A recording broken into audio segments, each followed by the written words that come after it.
Hello, welcome to Gardener's World Live in Birmingham. The team is here to bring you the very best of the show and loads of design tips and plant know-how to take home and apply to your own gardens.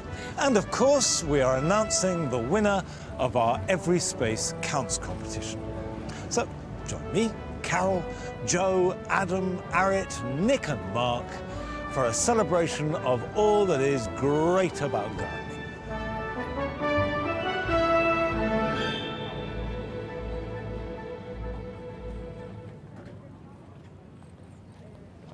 There are 16 show gardens this year with a really good mix across the board. And this one, well, it's actually lots of small gardens put together. It's been designed by the legendary David Stevens, and he's trying to show that there are solutions for every type of garden, every soil, every aspect, and he's put some plants beautifully together. Now, it's really important you know your soil, so do some tests, make sure you know the aspect and what type of soil you have, and then look at plants that will fit the bill. Now, this corner is packed full of plants for alkaline soil, so if you garden on limestone or chalk, these should be perfect for your garden. We've got penstemons, a lovely deep ruby red one over there, and a nice pink one here too. And this is the perfect time of year to take cuttings as an insurance policy to get through a harsh winter, but also just to grow some more plants and spread around the garden. There's one of my favourites too here, which is Serrata stigma wilmotianum, the hardy plumbago, and David's used it perfectly just for breaking the edge of paving. It has these cobalt blue flowers all through the summer, and then the foliage turns a really lovely autumnal hue. But if you have alkaline soil, but you want to grow some acid plants, well, there's a solution for that too. Well, the answer could be to build some raised beds, and then you can put any compost you want in them. Here we've got ericaceous compost and acid-loving plants like the Nandina domestica and the beautiful Japanese maple at the back. But raised beds are brilliant in lots of ways because you can build them up over hard landscaping areas, so you don't need any soil to start with. They also bring the planting up to eye level, so you're looking through it more. It's more accessible to garden, and also you can perch on the edges of them, which is really nice. I do love a raised bed. This is my favourite border here, and the plants have been chosen for their tolerance to drought. So once they're in, they really won't need watering at all. And it doesn't mean you can't get great colour into a border. Just look at the combinations here. This is Anchusa azurea Loddon royalist. It's an incredible blue, an azure blue, and it looks perfect next to this Lychnis coronaria. That's not the common one a lot of us grow, which sells seeds around. This is a beautiful double form, which will just keep flowering all summer long. It's called aptly Gardener's World. And there you go. David has shown throughout his garden, it doesn't matter what soil you've got, what aspect you've got, there is a wonderful planting combination for you.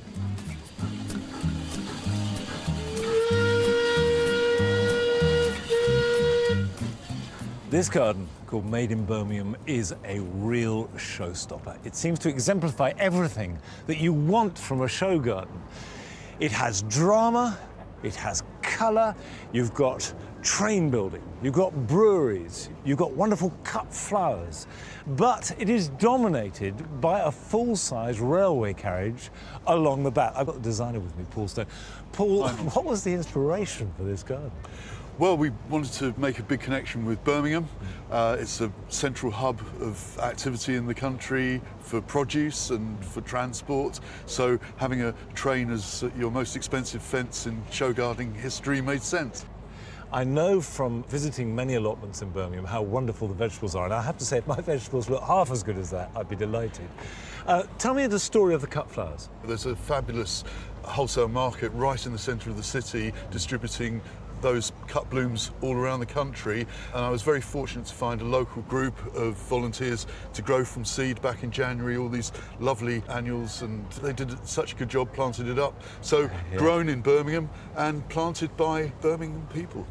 Now, if there was one thing, one little detail that you think anybody could take from this garden over and above the drama, what would it be? Well, how about not worrying that your garden has to look like a billiard table to grow vegetables on? Loads and loads of very successful growing on railway embankments proves that your veg can grow on a slope. It's a good tip. It's a good tip. Well, thank you for creating this because it is going to give a lot of pleasure to a lot of people. Well done. Thank you, Monty.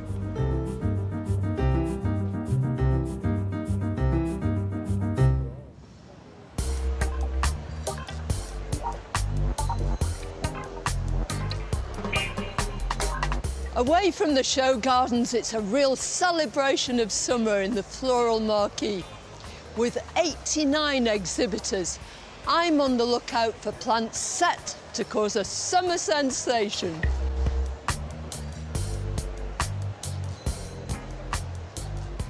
How about this for pure drama? This is Ipomoea, Star of Yalta. At first glimpse, you might associate it with bindweed. It's closely related, but bindweed's white and boring and a nuisance. This is just so rich and velvety, with these gorgeous purple trumpets. If you look even deeper into the flowers, there's dramatic dark red in there too. Now, it's an annual, easy to grow from seed. Sow them in about February or so. Soak the seeds the night before. That'll make them germinate much more readily. And don't forget, it's called Morning Glory, so put it somewhere where you can really appreciate it first thing, because by the afternoon, it'll start to fade and fizzle. But the next morning, it'll be there again. And talk about returning. Hardy's, who created this beautiful stand, have been coming to Gardeners World Live for the last 25 years. And they never fail to produce an absolutely brilliant exhibit, packed with hardy perennials, with the odd glamorous annual too.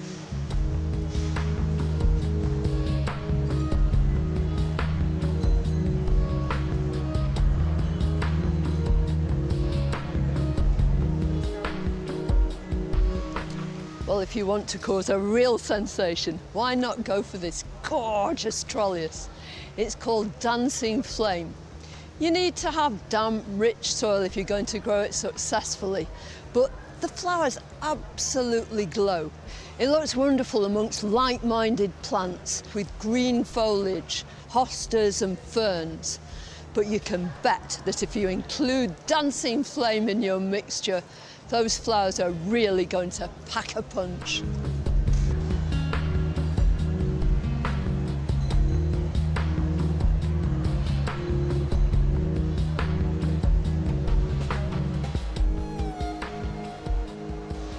This stand seduces you.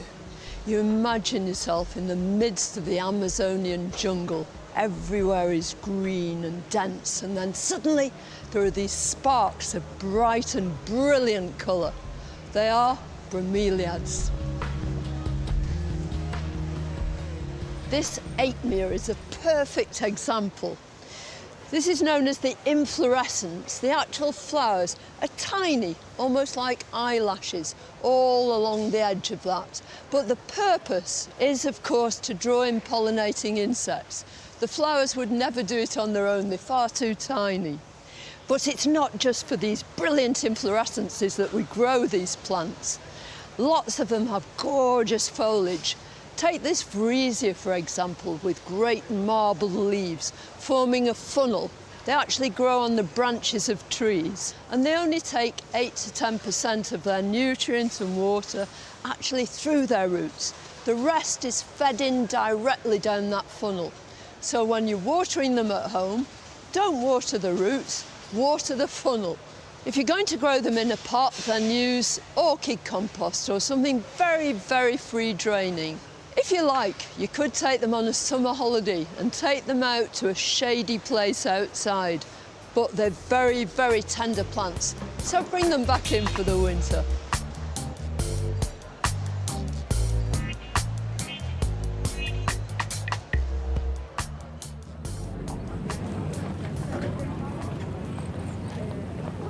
The great thing about Gardeners World Live is that there are so many planting ideas that have been packed into the show gardens and on the stands. With so many of us heading out on our holidays this summer, we need to know that the plants we buy now are still going to look good when they're left home alone.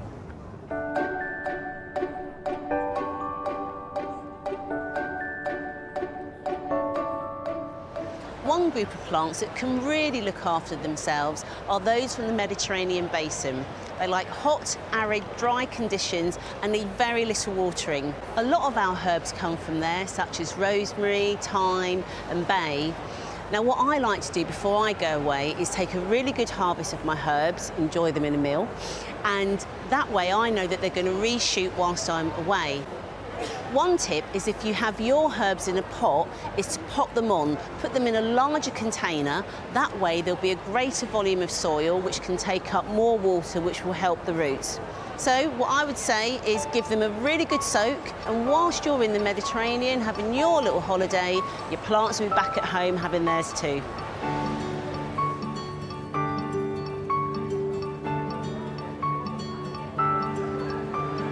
The pelargonium is the perfect plant that is more than happy to be left home alone. Now, the reason for that is that this plant has got a fabulous leaf that is quite leathery, and underneath its underside there are very fine hairs, and the combination of that means that it's very, very slow to lose water. So it means that when you give it a good soak, it's got these fabulous, really fleshy stems, and it can take up water into the plant, but very, very slowly release it into the atmosphere. So what you would do before you go away is to cut off all of these flowers. I know that feels counterintuitive, but what that will do is stimulate reflowering. Put it in a shady area, knowing that this little baby is going to be waiting for you when you get back, ready to bloom again.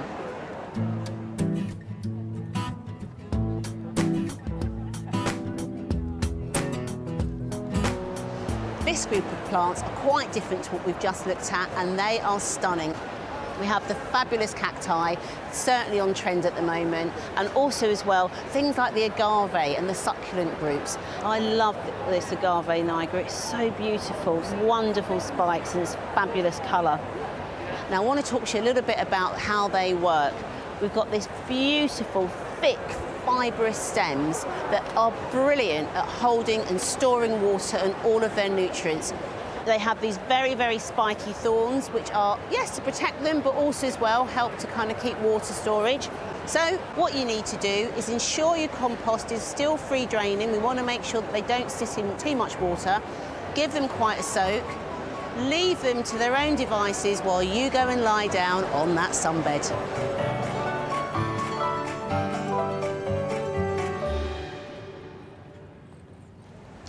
All this talk of plants and holidays is really making me want to pack my bags. But if, like me, there's no holiday on the horizon for you, why not check in with Rob Gudge's nursery? It's full of amazing exotic plants that can really make your borders take off.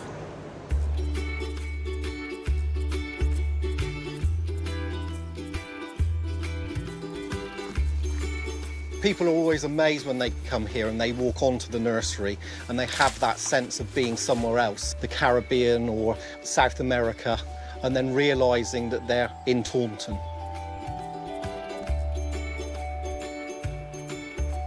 We specialise in exotic plants, and we've run the nursery here for about 15 years. We tend to have damp woodland zone for tree ferns and ferns. We tend to have a dry tunnel for things from Mexico, from the desert. A jungle house, which is always a bit hot and humid.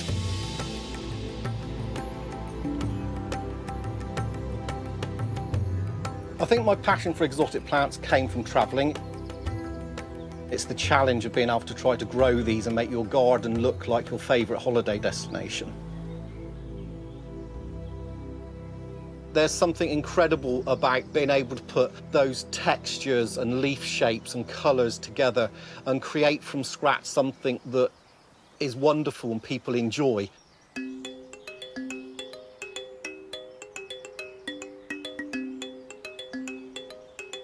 This is Tetrapanax papyrifera rex, an amazing plant for the exotic garden.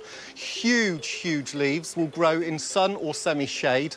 The leaves sometimes will get 1.5 meters across. It is deciduous, and from something like this to something like this in 4 or 5 years.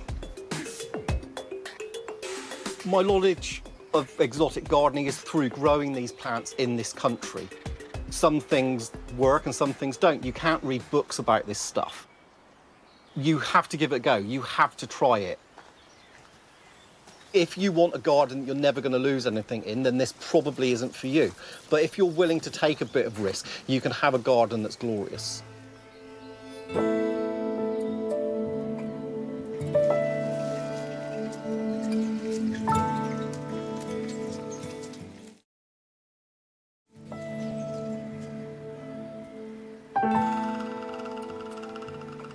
Nothing says exotic like bananas. This is Musa Basju, the hardest banana you can grow.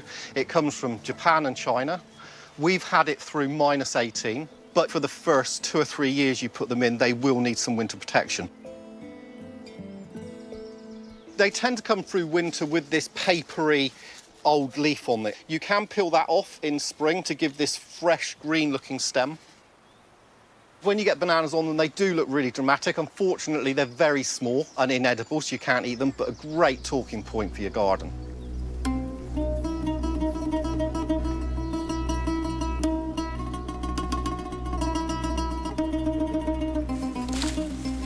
We do 80 different types of bamboo here, roughly, from clump forming to things that will take over 1/4 of an acre in 5 years. The best bamboo we do here is Fogesia. For most gardens, it's clump forming, grows in various heights from 6 foot up to 16 foot. Great for garden use. They'll grow in full sun or semi-shade. Great for screening or in a pot. They're amazing because they give you movement and noise in the garden. So very, very useful. It's just making sure when you buy a bamboo, you don't buy it in ignorance, that you know what you're getting. Because bamboo can have a really bad press. If you know what you're buying, there is a bamboo for every location.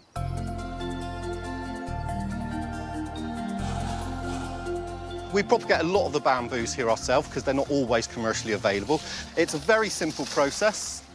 A saw, cut the bamboo in half, a bit of compost in the bottom of the pot, plant in the middle, firm around with fresh compost. If you've got bamboos in pots, it's actually very, very important to every 3 or 4 years divide them out because they'll want the root space.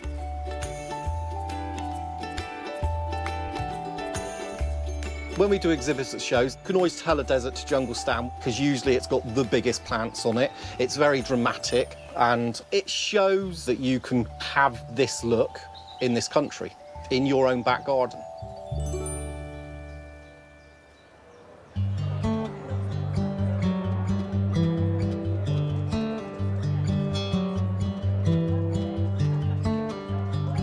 Rob, your stand is looking fantastic. Are you pleased with how it's come together? Yes, we had a few trials and tribulations, but I think it looks beautiful now. It's all come together in the end. Now, there's 2 plants drawing my attention here, the first of which is Pseudopanax, which is an extraordinary plant. It's an amazing plant from New Zealand. It grows like that, that's its juvenile foliage. Once it gets above the size that a moa bird can eat it, it drops that foliage and then has normal sort of green leaves and grows into a normal looking tree. Fabulous thing. And then lurking behind you here is this amazing collocation. You can see the extraordinary hydrophobic leaves it has. Yeah, a wonderful, wonderful plant for the exotic garden. The leaves get huge. They use them in Asia as dinner plates, and then the root they eat as taro, which is a main source of carbohydrate. So both edible and beautiful. I mean, what an extraordinary garden plant. I think the stand has come together beautifully. Congratulations on everything. Well done. Thank you, Nick.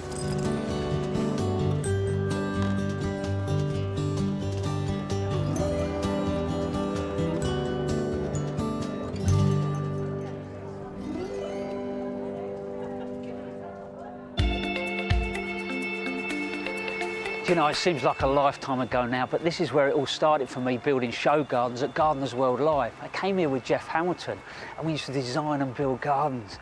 And you know what, it's only as you get older and you look back, you realise the man trusted me to come here, in a sense, with his name. But it was that direction that he gave me, and that opportunity made such a difference to my career. And you know what, it can really give you a great start. The Young Landscapers Award is a scheme run to encourage aspiring landscape gardeners. The 2 proposed gardens have been designed by Dermot Gavin, but it's up to these young men on how they bring the designs to life. Both teams are competing against each other for the top prize, and judging will commence shortly. So the pressure is definitely on.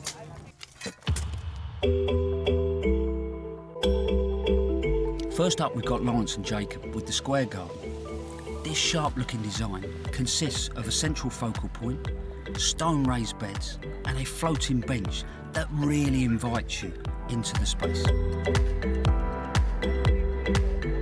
Enjoyed it? Yeah, hard work. Really hard work, good. really long hours, really stressful, but very satisfying. Yeah. But what do you think you've learned out of it? Timing, really. Yeah. There's no overrunning. When the show opens, that's it, you're done. Where do you want it to lead? To the top. To the top, I like that. Yeah. Aim for the stars, Yeah, as you just say. work on the best gardens possible, work at the highest level possible.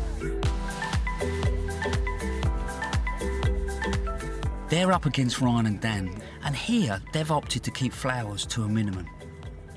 The round shapes in the sculpture at the back are reflected in the paving and decking, and the acer at the front makes a real statement. First questions, boys. Have you enjoyed it? Absolutely. Yeah, definitely. Yeah. So, the judging. Feel nervous, or...? You can't really change it now, can you? Tried my best, so that's all you can do, really. And do you know what? That's what it's all about, innit? You've come here, you've had a real good go and enjoyed it, haven't you? Yeah, even though it has been a stressful week, I've thoroughly enjoyed it. So the gardens are ready, the scene is set, and it's time for judging. So this is it, this is the awards time. It's where everyone finds out what sort of medal they got, all the show gardens. But the young designers are up first. Up you go. Good luck. Right, the winner is Jacob and Lawrence. Fantastic. Absolutely brilliant. Well done, boy. Thanks very much, I said straight away, your face went from being... Gold medal to Chelsea. Absolutely brilliant. How's it feel? Brilliant. Respected in the landscape. A little bit more than brilliant? Yeah, It's not sunk in yet. no, I swear, am I? No, don't swear. But you know what? Well done. Enjoy it. Enjoy the week. You deserve it, both of you. It's a superb little garden. It really is.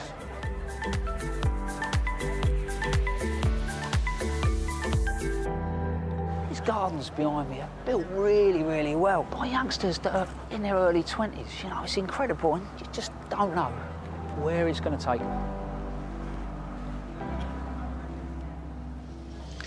Well, congratulations to those young landscapers, and it's great to see young people coming into the industry, and who knows, they may be the next generation of Chelsea designers. There's still plenty to come. Nick's off exploring what makes a perfect partner in the plant world. Mark meets a first-time exhibitor who isn't scared of a challenge, and Adam reveals the winner of our Every Space Counts competition. The winner of this year's competition, I'm loving this now, I really am.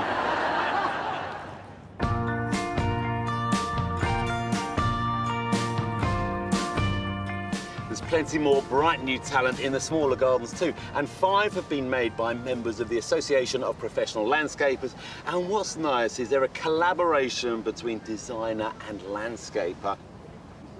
This one's called This Wildlife. It's a family garden and it's packed full of really lovely ideas. I like this table. It's been painted with a blackboard paint so the kids can get really creative with their chalks while they're eating their lunch. And also there's herbs growing in the middle of it so they can pick them and chuck them straight on their pizza.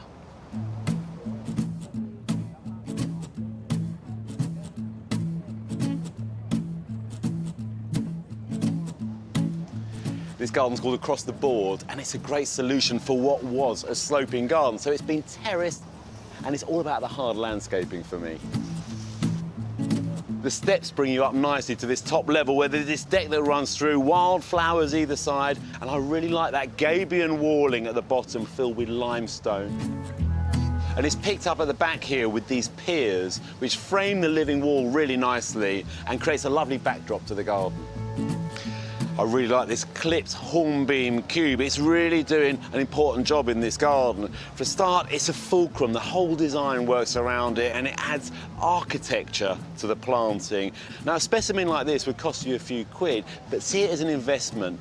It's worth it in this case. and then it brings you down to another level. And this is a much more intimate yet sociable space with the L-shaped seating all meeting each other. A really nice little sociable area here under the shade. This feels nice and intimate, and it's a great solution for a sloping garden.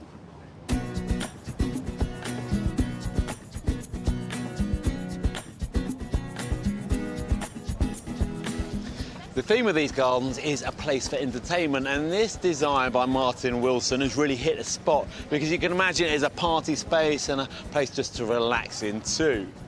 If you've got a limited space, one of the problems can be seen as getting height into the borders. But he's used trees here. Don't be scared of trees in small spaces. Prunus cerula he's got is a fabulous multi-stem tree, and not just one of them. He's used 3, and 1, 2, 3, which has a nice rhythm, keeps the eye going, but really does break things up at eye level. And they are just fabulous trees. They've got peeling mahogany bark, so even in the winter when they drop their leaves, there's winter interest there. And that colour is picked up nicely over here with this black elder.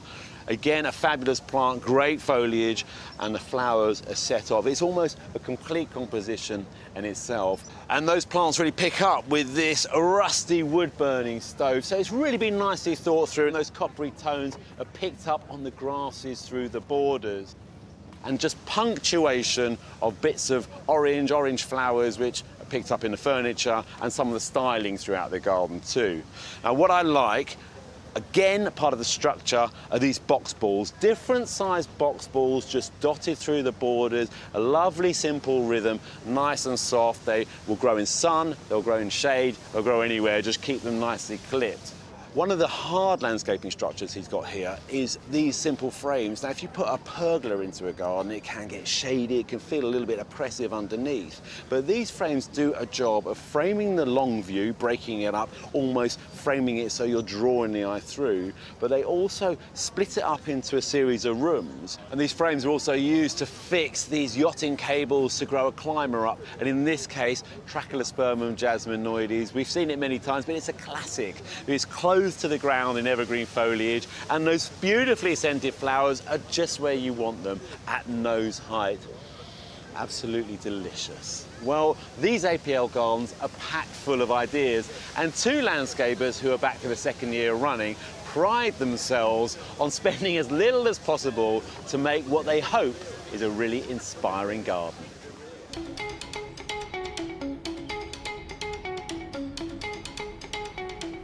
We do stuff that is a little bit different. We really enjoy introducing people to new ideas and inspiring people to upcycle and use different materials. We're picking up other people's rubbish and we're reusing it, recycling it to create sort of low-maintenance gardens. My name's Peter. My name's Monty. We are the Hairy Gardeners. When we first met at uni, I was already doing a landscaping course, and then we went and did a garden design degree together. From that, we decided to set up a landscape and design company, and it's all gone from there, really. That's it, and we've been getting hairier ever since.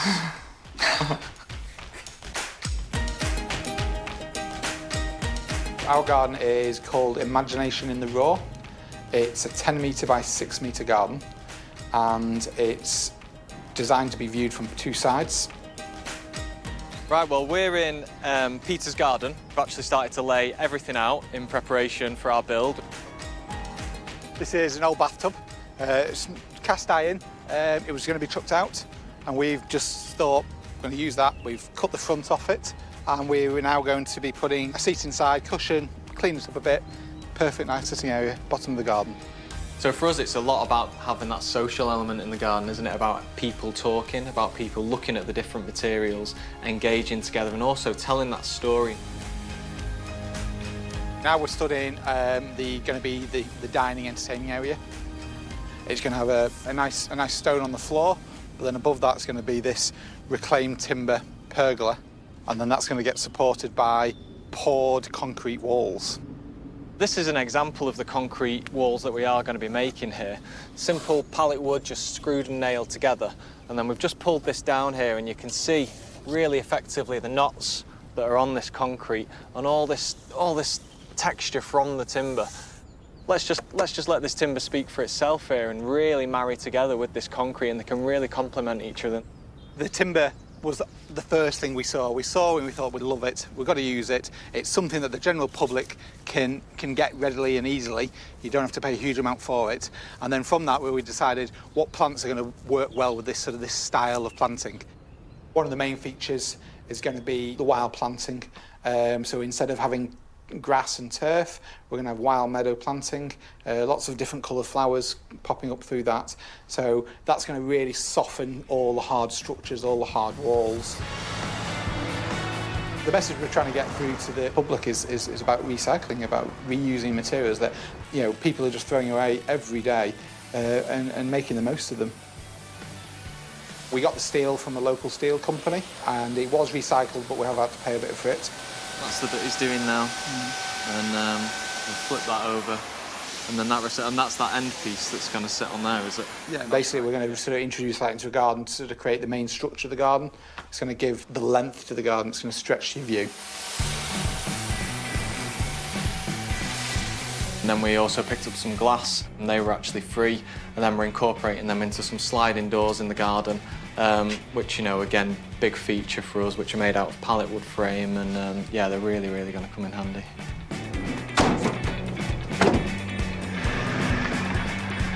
In terms of the audience for this garden, I think we've noticed in our lives just how busy things are, and you know, we want a low maintenance garden, but we don't just want an area of gravel with a few plant pots on it. We want an area that's interesting, engaging, lots of stuff to talk about, and low maintenance. In terms of the show garden, you know, it is ambitious, and that's what we like. We don't think that, you know, you can keep pushing boundaries if you're not brave enough to try new materials together. I think there'll be a little bit of intrigue in our garden from people. It's not their cup of tea, but still they'll be looking in and wondering. But then I also think there'll be a fresh sweep of people who will just be inspired and really, really, you know, sort of keen to take a bit of that home with them.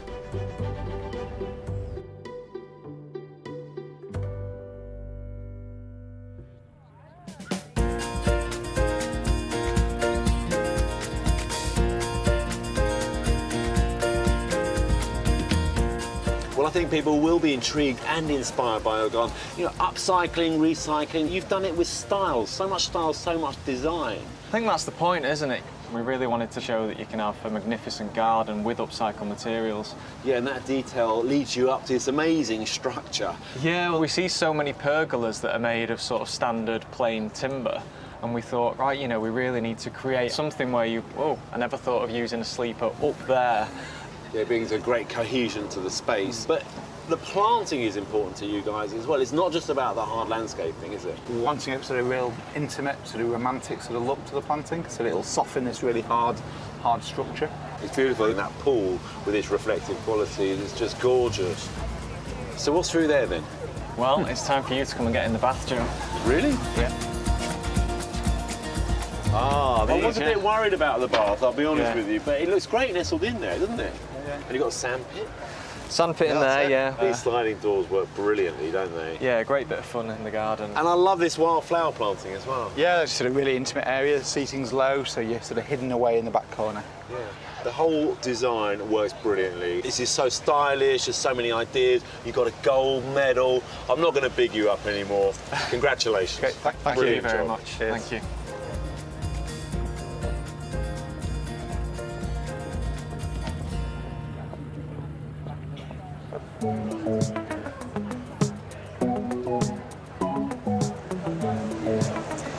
We're all guilty of going to garden shows, nurseries and garden centres and grabbing that one wow plant. But I'd like to advocate a slightly different approach. Instead of just getting the one plant, how about buying in trios or in twos? In other words, plants that will complement each other in terms of colour, texture and form.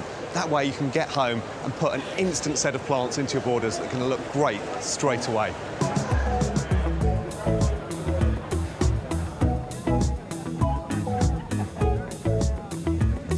My My star plant here is Salvia caradonna, and the way I always like to work out pairs or trios at a garden centre or show is to literally physically carry it around and try them out. Now, next to me here is a pink scabious. If I put the salvia next to it, suddenly it completely changes the tones of the salvia. The pink parts of the bud really pop out and the blue of the flowers really shine. Now, the other plant that's catching my attention, I think could make a perfect pair, is the Rudbeckia. And if I pair these up, a totally different thing happens. Because they're on the opposite sides of the colour wheel, they really make each other shine. It's known as simultaneous contrast, and it makes them look brighter than they really are. So if I was buying today, I think this would be the pairing I'd go for.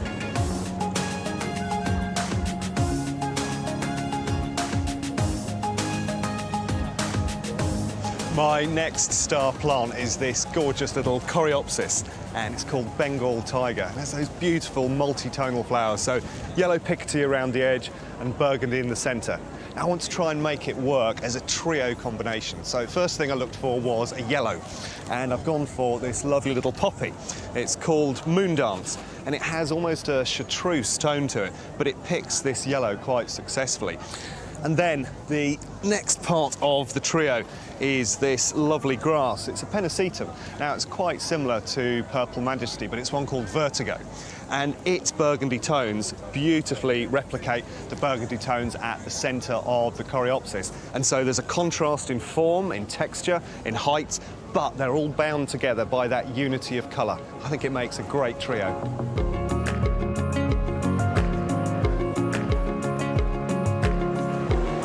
My final star plant is this, which is known as the Chinese foxglove. And it's all about bold foliage and bold flowers. So to create a perfect pair, I need a foil which is really light and delicate. And I reckon this Miscanthus Morning Light does the trick. The Miscanthus picks out the stripes and the Romagna, the colours pop out, the form pops out. And you know, next time you're at a flower show, garden centre or nursery, be brave, grab some plants, try them out together, and you'll come up with some beautiful solutions.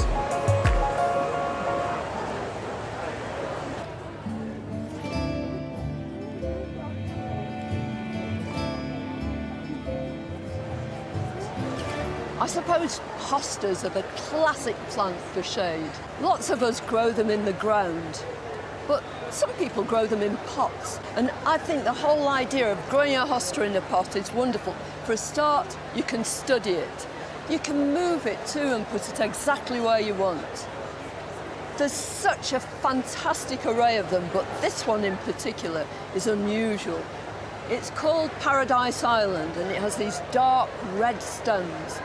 In the spring, the leaves are bright yellow, and then gradually they become greener and greener, but they always have this dark green margin. Now, a lot of people think of shade as being a real problem, but there's one woman here who set out to show that not only is it not a problem, but it presents a golden opportunity. Gardening's always been a form of escape and therapy for me.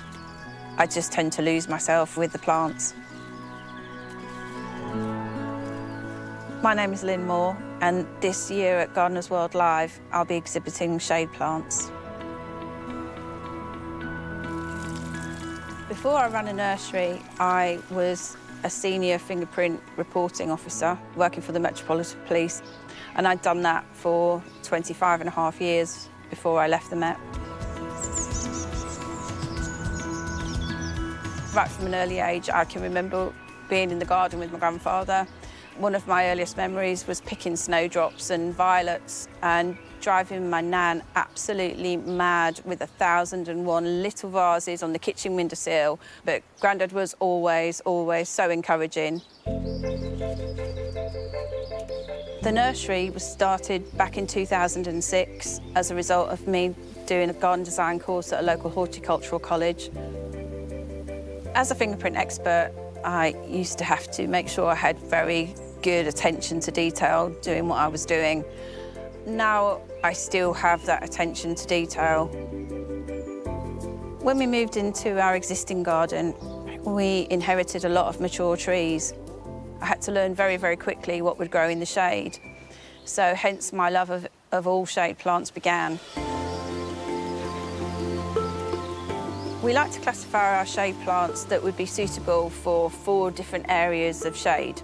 You would have deep shade, but that would also be whether there was moisture in the soil or not. The same with light shade. Is it in a lightly shaded position? Again, is there moisture in the soil or is there not?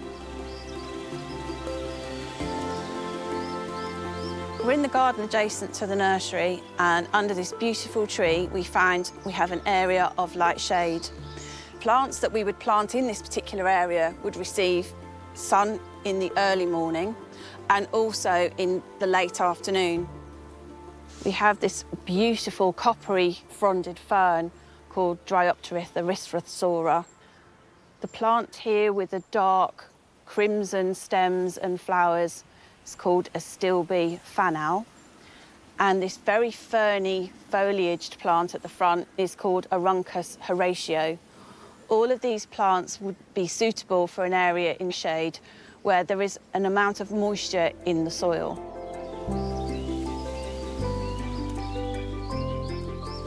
Hostas offer such a wide range of colour and form. There are so many variegated types that in combination with other shade plants would really look fantastic in a garden setting. This lovely blue one here, very upright habit, is called Crosserigal, and this other rather large one here with lovely green and yellow foliage is Hostas sagae. Not the most attractive name, but is a favourite of ours anyway. We have to make sure that the pots we put them in don't have a lip because the little critters hide underneath the lip. As soon as we notice a leaf has a nibble, we're then looking to evict them in the hope they don't return. At Gardeners World Live, we hope to have quite a varied range, especially for dry shade, which seems to be the biggest problem that the public seem to feel they have. A lot of people are obsessed by flowers, but try and think about the foliage, the texture, the form, the colour. It won't be gaudy, it won't be shouting out, there'll be real subtleties.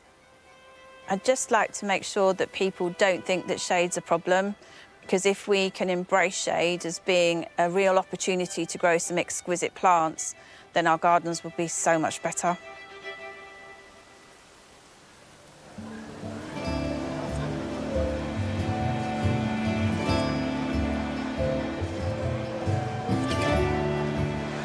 So, Lynn, it's your very first time at Gardeners World Live and you've won a gold. I know. Absolutely amazing. We're so delighted. Congratulations. Thank you very much.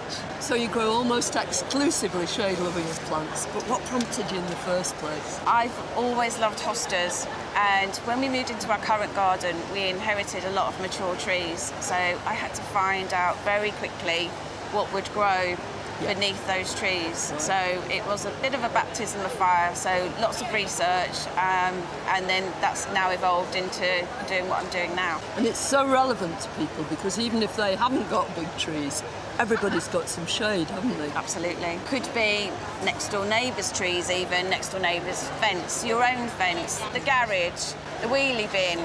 Dry shade is a really awkward place to find plants for. But what will be your major recommendations? For dry shade, we have a number on the stand. We have some epimedium.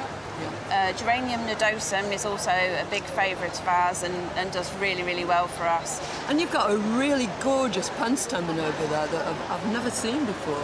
Yeah, penstemon smallii, one of our favourites. Yeah. Absolutely love it. Well, I think it's a huge inspiration, your stand. And when people start, then just like you, they're not going to be able to stop, are they? No, it is quite addictive. Thanks ever so much. You're very welcome. Lovely to meet you. Thanks, Carol.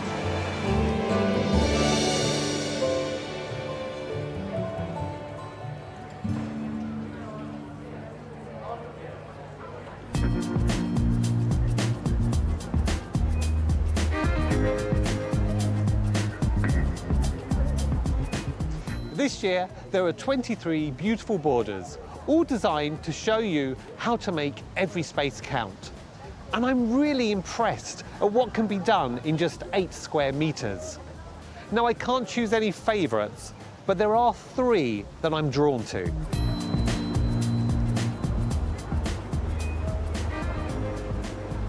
I love this garden, even in this crazy windy weather. And this is all about well-being and restfulness. And it all starts with this beautiful water feature. It's quite a small water feature, but it just shows you that in a small space you can do it. And you get that lovely sound all the way throughout. And then you get the movement. You get it in the acer, and then in the tall grasses and the verbena behind. And then it's all about sensual plants. It's about wanting to touch them, to smell them, to look at them more closely. We've got pelargonium, which really smells quite minty. And then we have these wonderful, beautiful, muted colours. There's purple, and there's a little bit of yellow, just for a bit of zest and zing. It's a beautiful colour palette, and it really is a restful garden.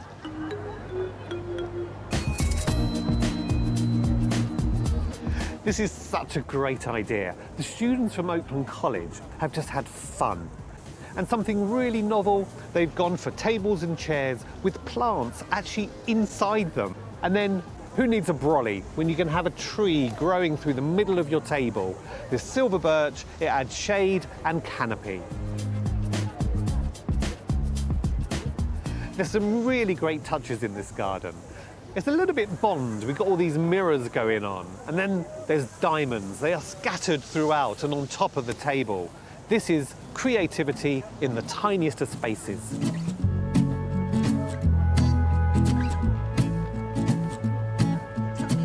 This is an ingenious design if you've got a really shady corner in your garden. Just look at the way they've used a mirror right in the centre. What's great about that is it will reflect any light that comes through, and it also makes the garden feel a little bit deeper. They've used white plants, so they've used hostas, digitalis and anemones. And the great thing about white is it will lift any shady corner, and white is the last colour you see just as the light goes at night time. It's really good actually to use a vertical element in a small space because your eye is drawn up to the sky, which makes it feel open and larger. And then what about going big? A huge urn right in the middle, so the space itself feels bigger. So go big in a small space.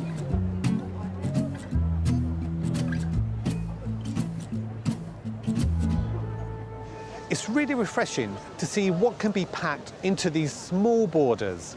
These bijou spaces are ideal for budding designers and plantsmen to really challenge themselves and show what can be done in the smallest of spaces. First-time exhibitor Eva Sandman has really pushed the boundaries with her beautiful border. My name is Eva Sandman. I'm originally from Poland, but I now live on the beautiful Isle of Skye in Scotland. I've been in the UK for 14 years now. I've done a few different jobs in the past. I was a fitness instructor, I ran a gallery, and I had a photography studio. But now I'm firmly into gardening, which is a real passion of mine. 5 years ago, when we first moved to Skye, I wanted to grow lots of vegetables, and I wanted fresh produce and not have to travel too far to the shops. But I can't believe how much that has changed.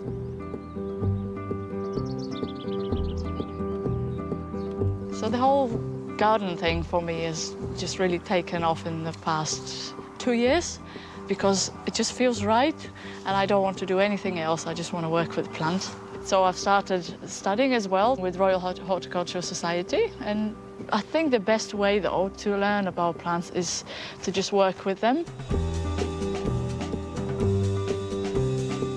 It's brilliant living up here. The best part of it for us, for me as well, is that we can go out into the landscape. We kind of call it our back garden. So we go out running on the hills. The stuff that I see when I run, it's all these little surprises. I get lots of inspiration from it as well.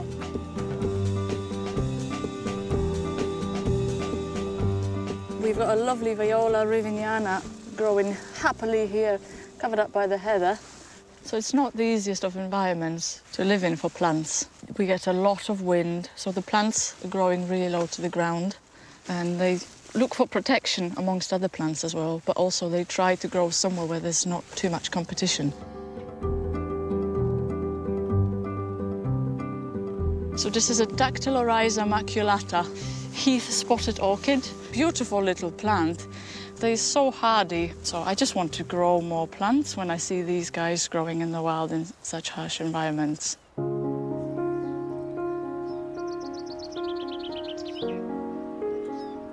I love our garden for various reasons. It's a tricky garden to work in because it's so open, it's quite unprotected. I particularly like evening time when I can sit down and look at all the plants that we've grown. The weather is obviously challenging and we get a lot of rain and a lot of wind. You just have to really persevere and work with your garden with the conditions that you have there. So I have to do a lot of moving of the plants. I might be wandering around the garden from one corner to another, not being able to find a spot for it at all.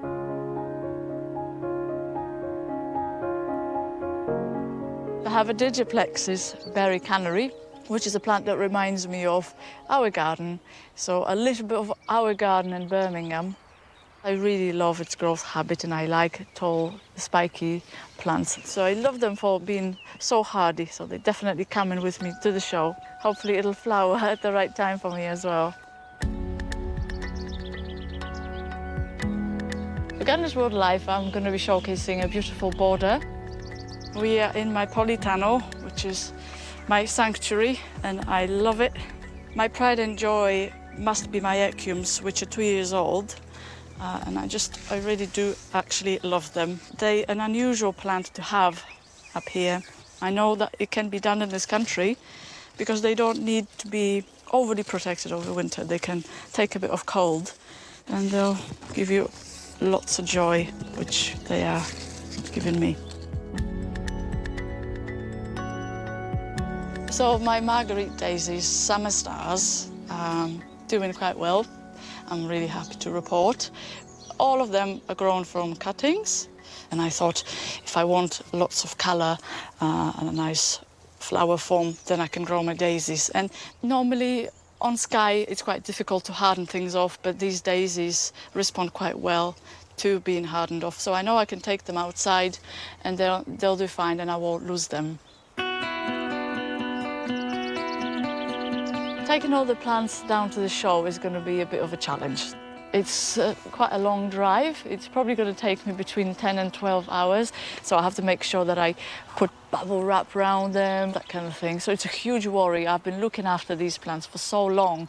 I want to do really well. I want my plants to look really well, and I want people to like my plants and appreciate the fact that I was able to grow so many here on Skye. It's a mixture of emotions. Nervousness and excitement, I think maybe in equal measures.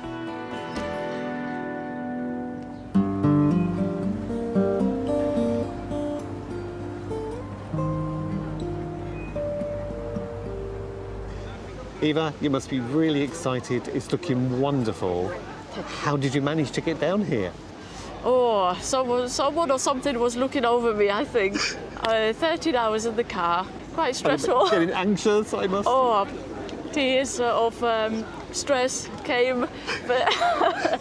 But you've got a silver merit, so you must be over the moon. Can you believe it? Silver merit? I was not expecting to be awarded anything. I honestly, I've had such low expectations because I'm such a beginner. I've never done it before. So to hear that verdict was amazing. And the plants are looking really healthy, and of course your echiums have come my through really, really well. You must be so proud. I am very proud of them. You guys did well. They did very well. And of course the Digiplexis are looking absolutely stunning as well. They're stealing the show, the Digiplexis. I think new they are. Hybrid. Quite different, but quite quirky, and people keep stopping, taking a picture of it and commenting how nice it looks. That's lovely. Congratulations, Eva. Thank you so much. It is a beautiful garden, and I know people are always looking at it, so I wish you well with the rest of the show. Thank you so very much. Thank you. Appreciate it.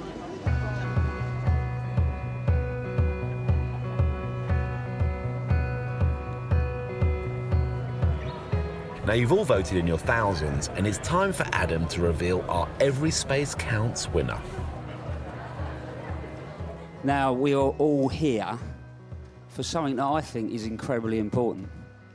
Gardening with small space. We are in a position, I suppose, in this country that gardens are constantly getting smaller, and how creative we become with those spaces. But you know, this year we've been on this mission to find the best small garden in the UK. So we set the competition. The garden couldn't be any bigger than 6 metres by 6 metres.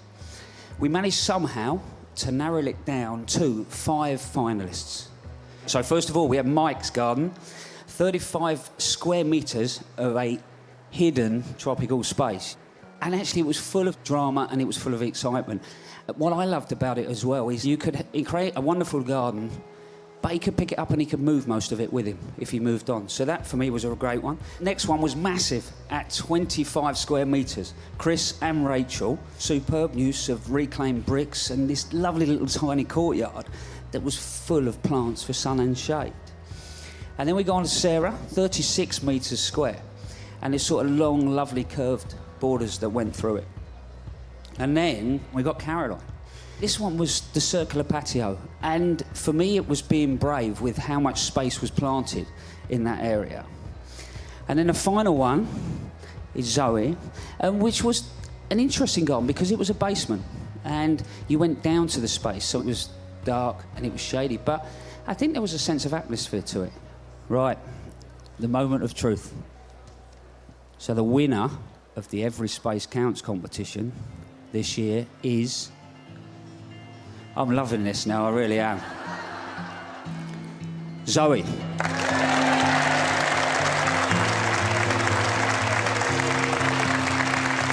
you go.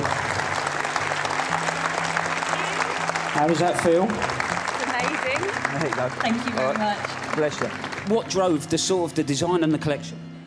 I love stuff, as you can probably see. So where did you start collecting the bits and pieces from? Salvage yards, junk shops, yeah. Wherever I go, I always pick something up, so... But you've got an eye for detail, and I would imagine when you come down in the morning to flip the kettle on, those doors open and you want to go out in that space, yeah? And I think in reality, that's what it's all about, isn't it? When you come down in the morning and you've created a garden that you want to be in, then you've nailed it, haven't you? So I think Zoe and the rest of the guys should have another round of applause. Go.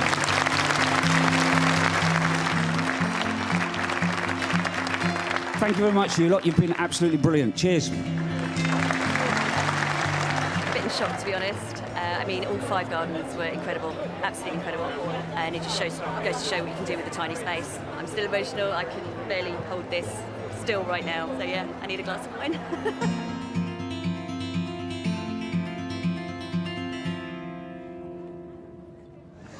Well, many congratulations to Zoe. And you know, her garden was the smallest amongst all the finalists. It just shows that no garden is too small to be both beautiful and inspiring. And I have to say, it's really good to see small spaces used so creatively. Yeah, and she was so shocked. She didn't expect that in the slightest. The borders have got great ideas for small ideas, as have many other gardens here. And I do feel that this show in particular, there's masses to take home. It does not just plants, but ideas. That's the thing. Well, that's nearly time for tonight. But Monty, I'd just like to congratulate you on your OBE. It's a wonderful achievement. Do we call you, is it Lord or Earl Montague of Herefordshire? We're not quite sure. Thank you, Joe. I knew you would set me up like that. No, it really is fabulous. Well done. Thank you very much indeed. Well, that's all for today, and we'll see you next time. Till then, bye-bye. Bye-bye. Come on, this train's going to leave without us. Oh, time to say.